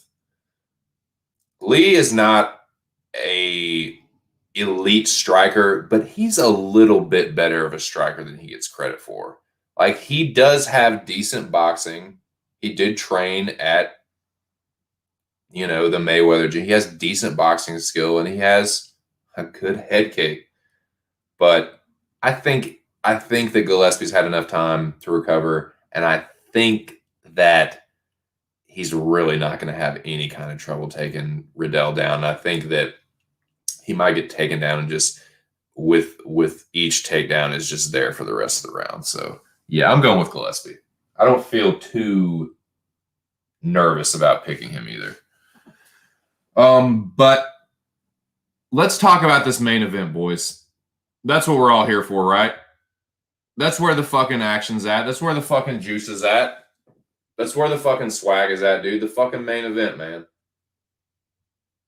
The main event. Tail of the tape. Holland has a 4-inch reach advantage, a 1-inch height advantage, and a 9-year age advantage. Derek Brunson has an experience advantage. Let's start with Derek Brunson.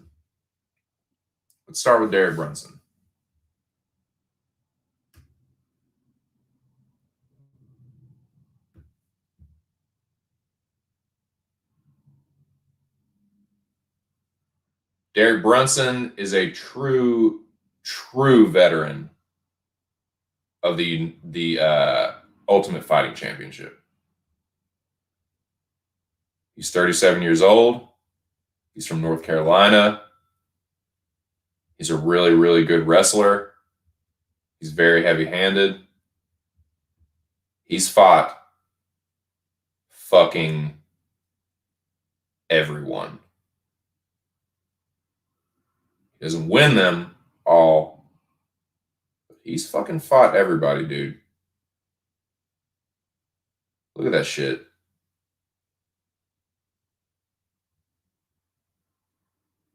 Motherfuckers fought everybody.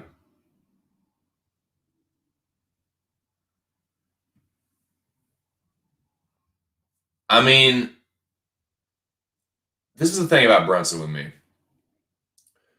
Brunson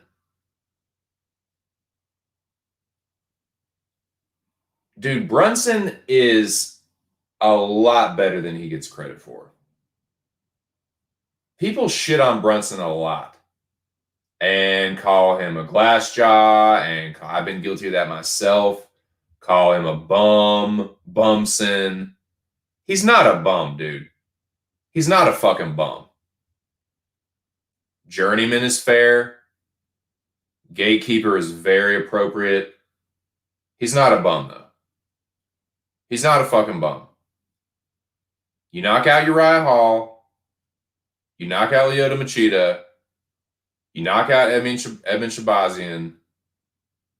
You're not a bum.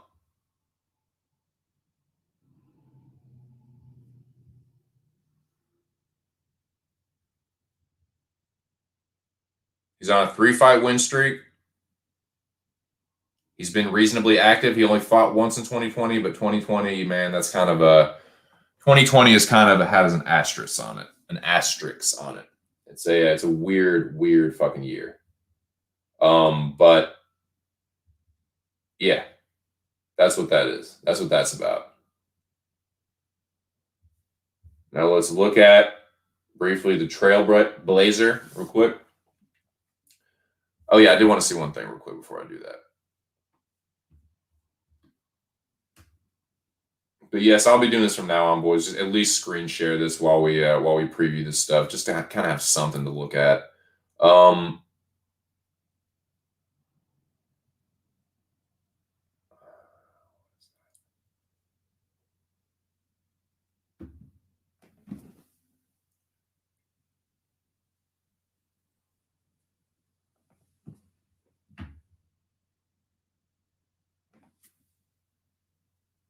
17 UFC fights. 17 UFC fights. Let me count that.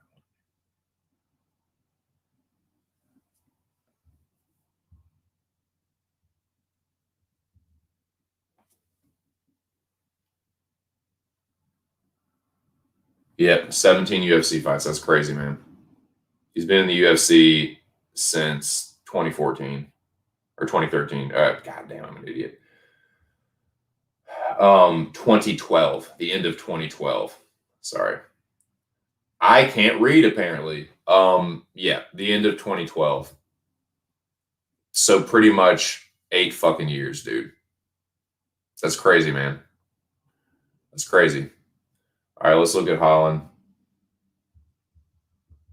I think it's fair to say that Holland has just as much, if not more, hype on him than just about any other fighter in the UFC. I think Kev Holland is hotter than just about any other fighter in the UFC. He fought and won 5 fucking times in the crazy ass 2020 year that we had. He was the 2020 Road Warrior. He tied. That's tied for most fights in a year, most wins in a year. 5 fights, 5 victories, 1 year. Dude is a beast.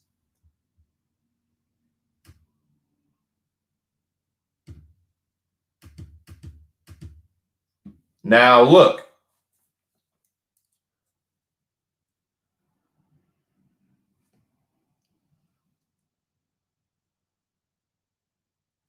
Kevin Holland has 10 UFC fights, dude. He's only been in the UFC for 3 years, and he has 10 UFC fights, dude. He's got experience. He's not that, and that's why I think the difference in this fight, this will be the difference with Kevin Holland, because I've been hearing a lot of this. I've been hearing, oh, well, this is what Derek Brunson does to fighters like this. Like, he's another hype job that is going to get, put in his place, sunned, quote unquote, by Brunson. But let me tell you why I think this fight is different. Edmund Shabazian only has like a handful of UFC fights. Kevin Holland has 10. That's more than a handful, dude. That's 2 handfuls. And half of them came in 1 fucking year this past year. So he's not an inexperienced fighter. And he has some decent fucking wins. Alessio Di Chirico is a decent win. Darren Stewart, although controversially, some people say, I thought he won that, but some people say that he lost. He technically beat Darren Stewart, and that last performance, man, against Jacare, that really opened people's eyes. I was pretty damn confident about that one. That's one of my biggest wins on Twitter. I did predict that correctly. First round knockout by Kevin Holland. I did fucking say that. There's no way that anyone could have predicted that he would have knocked him out pretty much from his back. No way I could have predicted that, but I did predict an early knockout for Kevin Holland in that fight. Absolutely. You can ask anybody that knows me online. But yeah, so, I mean, it's not like there's a massive experience gap. You know what I'm saying? And Kevin Holland also had a lot of regional fights. The dude has over 20 fights. The guy's experienced. Don't know what to tell you. Fucking knocked out Jeff Neal. You know what I'm saying? So this is how I feel like this fight, a couple different ways that I feel like this fight will go. One is Derek Brunson comes out with the perfect game plan and keeps Holland honest with his considerable power. Now, Derek Brunson, I think, will be slower in this fight, but I think it's fair to say that Brunson might have a slight power advantage. Derek Brunson is very heavy-handed. And if he can keep Holland honest or even hurt him, because he's kind of a wild striker. Like, he's not incredibly technical, but he's very powerful and wild. And if he can connect and hurt Holland, or at least keep him honest, he can implement his wrestling because Holland can be taken down. We've seen that. We've seen Kevin Holland taken down. Plenty. And Derek Brunson is a really fucking good wrestler. That's one way I see it happening. Him keeping him honest on the feet, maybe even hurting him, but being able to take him down at will and winning the rounds, getting a decision, getting a 3 or 4 round decision. I can see that happening. Absolutely. People count Derek Brunson out way, way too fucking much. I've done it myself, but I am not counting Derek Brunson out of this fight. Now, the other scenario that I can see happening is Kevin Holland knocking out Derek Brunson.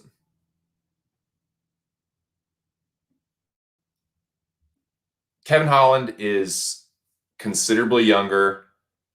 I think he's going to be considerably faster.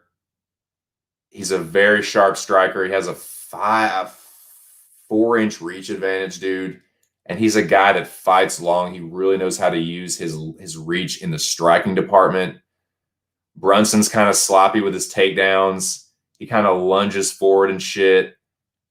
And I can see Kevin Holland catching him.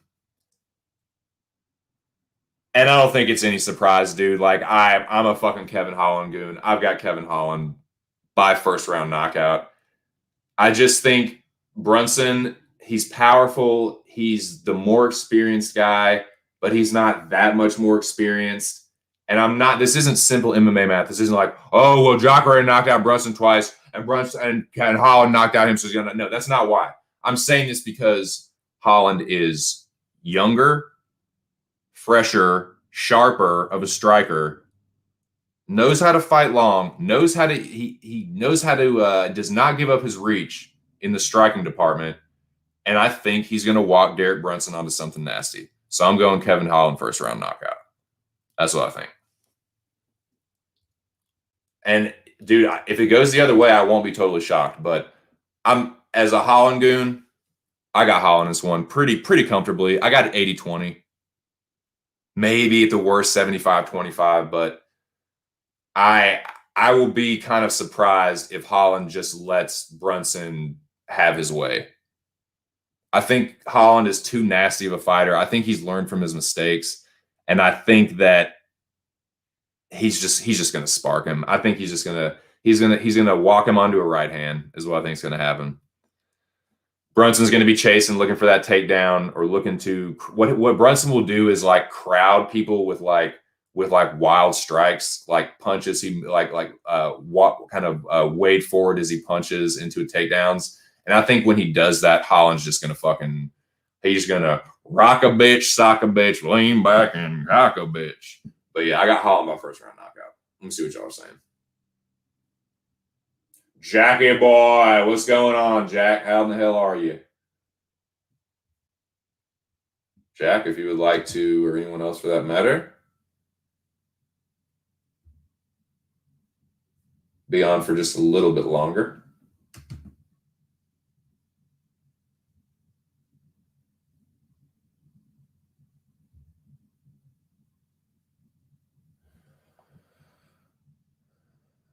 Yeah, what's up, Noah? What's up, Jack? My buddies, my pals, my amigos.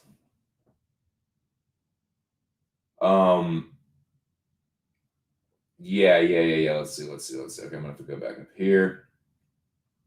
Tough call, man. It's a tough call. Yeah, and even like I said, I'm a massive Kevin Holland stan. Massive Kevin Holland stan. And I still know what a legit, like, he kind of has a puncher's and a wrestler's chance.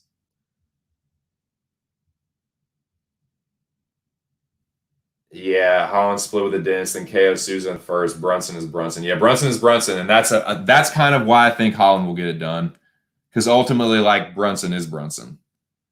And you look at the guys like that have not, and that's when he loses, he gets knocked out. He's been knocked out 5 times. And it's usually someone that either is really heavy-handed or really sharp of a striker. And like, dude, Jacare, even when he was younger, he's never been the fastest, man. And I just don't like Kevin Holland is so much meaner than Edmund Shabazian. Like Holland is like he's a jokester. He's kind of like keeps things like lighthearted, kind of, in the press conferences and stuff, and like, kind of light and fun and kind of jokestery. But when he gets in an octagon, dude, he's nasty. He's kind of like he's got that yawn, like he's like smiling at you, that smiling killer. He's got a little bit of that sociopath in him when that fucking cage door shuts. And they lock that fucking cage. So yeah,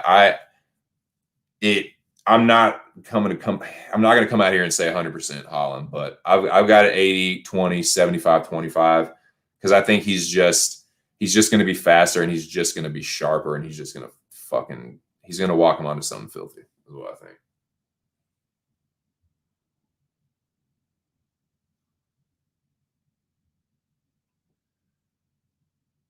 Yeah, ultimately that's what it is. It'll be the speed and the combination of Holland's speed and his reach and Brunson's chin is why I'm picking Holland. Except the chin. Yeah, exactly. He's more experienced. He has more power. He's a better wrestler, but no, it really doesn't. I mean, that was crazy. That was just kind of like a fluke, weird, yeah. What is good with you, my man? How are you doing, Jack? How are you doing, brother, man? Shout out to the United Kingdom in the building. Right. Exactly. He might, I could actually see it ending up like an early finish for Holland. Like, I could see him knocking Brunson out with like the first solid punch that he lands. I mean, because let's be real about it. And I'll give Derek Brunson a lot of credit. He took Shabazian to school, but he still had to eat some solid fucking punches, dude. Like, he ate some solid punches from Shabazian. And if that's Holland, dude, they're going to be coming from a little further away. He's not going to be able to counter him as easy. And they're going to probably have some more pepper on him, is what I'm thinking. That's what I'm banking on. I'm putting my eggs in Holland's basket. I'm a Holland goon, certified Kevin Holland goon you're listening to, but I got Kevin Holland here, man. I got my first round knockout.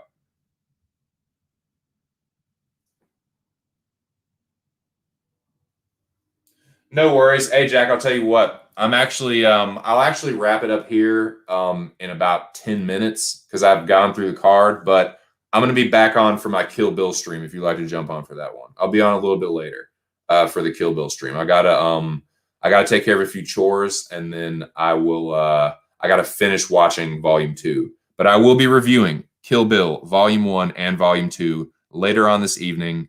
I will drop the link if anyone would like to join me. I will make the reviews more concise than the other ones I've been doing. I didn't take a ton of notes. I just watched them, and I'll give you just my reactions. It'll be more of a reaction than a review. Yeah, I'll be doing that later, and I'll post the the Twitter mentions and all that shit. So be on the lookout. Be on the lookout. But yeah, that's kind of where I'm at. So in review, I'm leaning Julia Avila. I'm leaning Bruno Silva. I'm leaning Montel Jackson. I need to tape Trevin Giles and Roman Dolidze. I need to tape that one. I'm leaning Leonardo Santos. I'm going with Macy Chiasson. I am going with Tai Tuivasa by knockout. I need to tape Song Kenan and Max Griffin. I'm kind of leaning Max Griffin, but I need to tape it. I'm definitely going with Yanez. Squad up for Adrian Yanez. Shout out PSR. I don't give a fuck about Baez and Ruiz. I'll probably flip a coin for that one. I'm going with Gregor Gillespie, and I'm going with Kevin Holland. But Jackie boy, are you doing a weigh-in reaction stream tomorrow? Just curious. Because if you are, I would love to be there in the chat to listen to it. And I'm also trying to just figure out when I'm going to do my stream. It's not a big deal, but I definitely don't like stepping on your toes when you do the weigh-ins. And I like to wait until it's done to make my final official predictions anyway. So just curious. If you want to like DM me or something, or, you know, I'll be in touch with you, especially if you come through later for this Kill Bill stream. We can figure it out. Oh, God. Oh, my God. Oh, Christ. Well, like I said, that's about it for this one, boys. That's about it. I'm actually going to wrap this one up. And damn, I hate to do it. 10 people, man. Like just hit the peak for viewership. So I appreciate the 10 people that are joining me now. Just went over this card. If you want to go back and check it out, check out the replay. But yeah, leaning Avila, leaning Silva, going with Montel Jackson. Torn on Trevin Giles and Delize. I've got to tape that one. I've definitely got to deep tape that some more. I will be doing that tonight. I'm leaning Santos. I'm picking Messi Chasson. I'm picking Tai Tuivasa by knockout. I need to tape Griffin and Song. Song and Griffin, Delize, and Giles. I need to tape those. Picking Adrian Yanez. Don't give a what about Bison Ruiz. Picking Gregor Gillespie. Picking Kevin Holland. That's where I'm at with this one, boys. But yeah, I will be back with the Kill Bill stream later. I'm going to be reviewing Volume 1 and 2.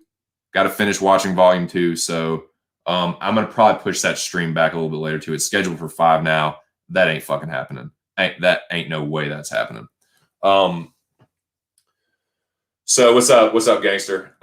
Yeah, about to end this one, but yeah, check it out. Those are my leans. If you want to check out, go back and just kind of